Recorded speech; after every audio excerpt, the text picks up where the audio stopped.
To get something you never had, you have to do something you never did. Les Brown's a motivational speaker. He made an analogy about this.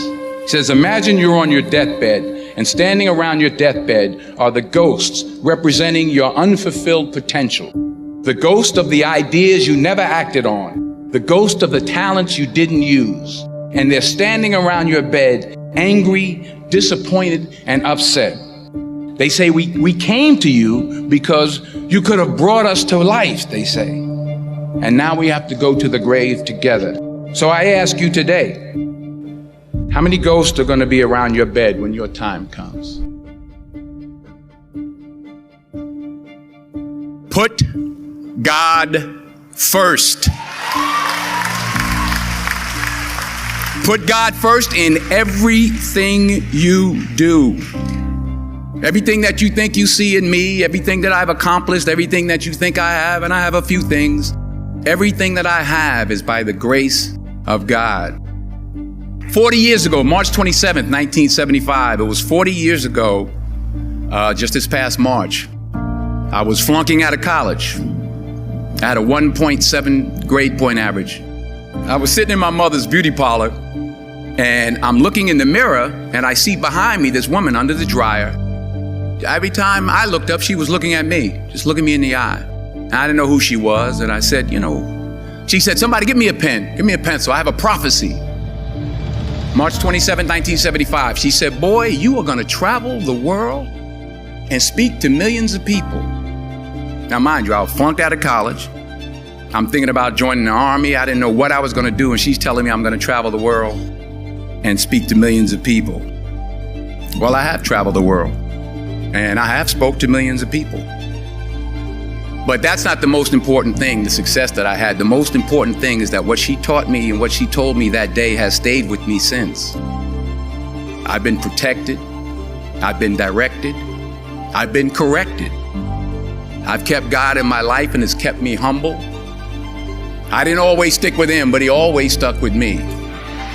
So stick with him in everything you do. If you think you want to do what you think I've done, then do what I've done and stick with God. Fail big. That's right. Fail big. Today is the beginning of the rest of your life, and it can be very frightening. It's a new world out there. It's a mean world out there, and you only live once. So do what you feel passionate about. Take chances professionally. Don't be afraid to fail. There's an old IQ test, was 9 dots, and you had to draw 5 lines with a pencil within these 9 dots without lifting the pencil. The only way to do it was to go outside the box. So don't be afraid to go outside the box.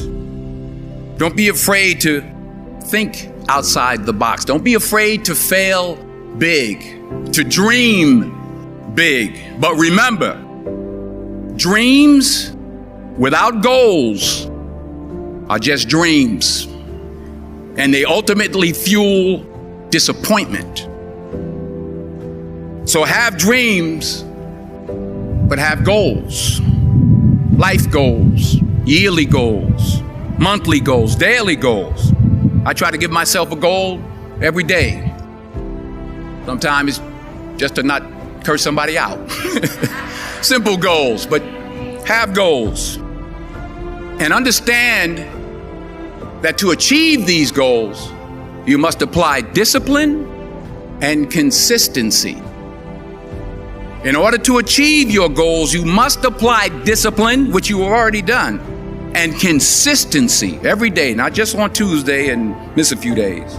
You have to work at it every day. You have to plan every day. You've heard the saying, we don't plan to fail, we fail to plan.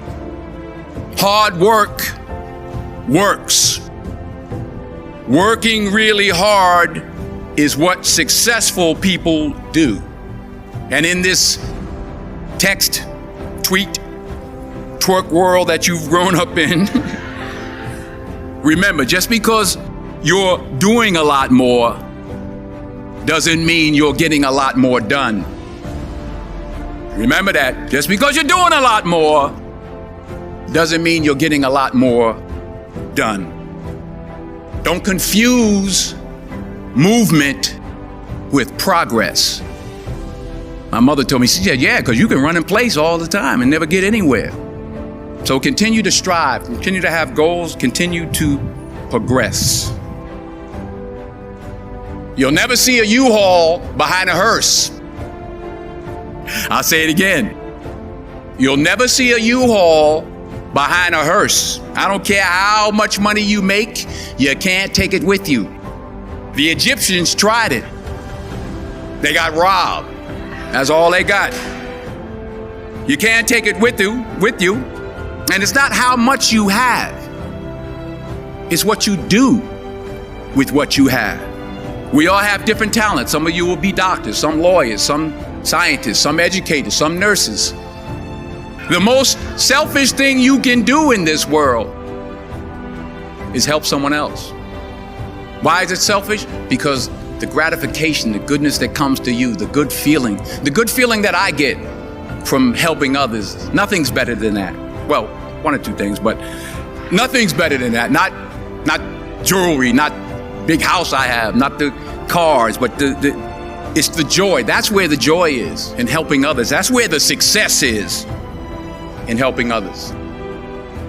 Finally, I pray that you put your slippers way under the bed tonight so that when you wake up in the morning, you have to get on your knees to reach them.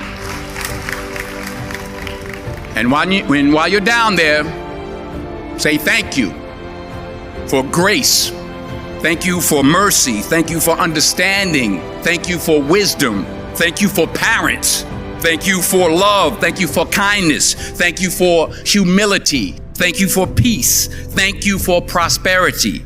Say thank you in advance for what's already yours. That's how I live my life. That's why I am, one of the reasons why I am today. Say thank you in advance for what is already yours. True desire in the heart for anything good is God's proof to you, sent beforehand to indicate that it's yours already. I'll say it again. True desire in the heart, that itch that you have, whatever it is you want to do, that thing that you want to do to help others and to grow and to make money, that desire, that itch, that's God's proof to you, sent beforehand already to indicate that it's yours.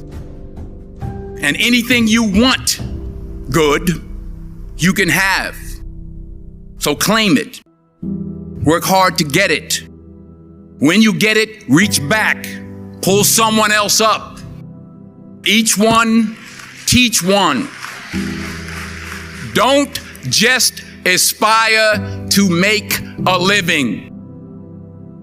Aspire to make a difference.